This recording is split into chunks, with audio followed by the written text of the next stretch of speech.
మాజీ మంత్రి సి కృష్ణ యాదవ్ మళ్లీ తెలుగుదేశం వైపు అడుగులు వేస్తున్నారు. తిరిగి పార్టీలో చేర్చుకోవాలంటూ ఆ పార్టీ పొలిట్ బ్యూరో సభ్యుడు నందమూరి హరికృష్ణను కలిసి విన్నవించారు. నీతి నిజాయితీ గల వారికి పార్టీలో ఎప్పుడూ గుర్తింపు ఉంటుందని ఆయన అన్నారు. కృష్ణ యాదవ్ను పార్టీలో తిరిగి చేర్చుకునే విషయమై అధిష్టానంతో చర్చిస్తానని హరికృష్ణ చెప్పారు. వచ్చే ఎన్నికల్లో అంబర్పేట నుంచి పోటీ చేస్తానని కృష్ణ యాదవ్ చెబుతున్నాడు.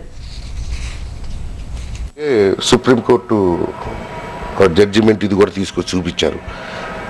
ఏదైనా సరే ముందు ముఖ్యంగా మనకు కావాల్సింది మంచి నీతి నిజాయితీ గల నాయకులు కావాలి. మనకు ముందుకు వెళ్ళాలి. ముందు అన్నగారి స్ఫూర్తిని ముందుకు తీసుకువెళ్ళాలి. ఇవాళ చంద్రబాబు నాయుడు గారు నాకు ఏకైక లక్ష్యం ఒకటేనమ్మా, నేను ఎవరితో మాట్లాడుతున్నా ఎవరితో ఏం చేసినా తిరిగి చంద్రబాబు నాయుడు గారిని ముఖ్యమంత్రిగా చూడాలి. అది ఒక ఆశయంగా తన తల్లి గారి ఆశయం ముందుకు తీసుకెళ్ళాలి. ఆ భాగంలో మన కృష్ణ యాదవ్ గారు రావటం, వారి జరిగిన అన్యాయం అన్నదంతా చెప్పడం జరిగింది.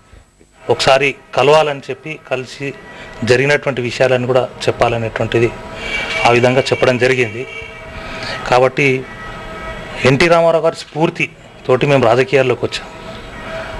86లో 2003 వరకు పార్టీలో అంచెలంచెలుగా పదవులు కూడా స్వీకరించడం జరిగింది. తప్పకుండా 2009లో అంబర్పేట నియోజకవర్గం నుంచి ముందుకెళ్ళడం జరుగుతుంది.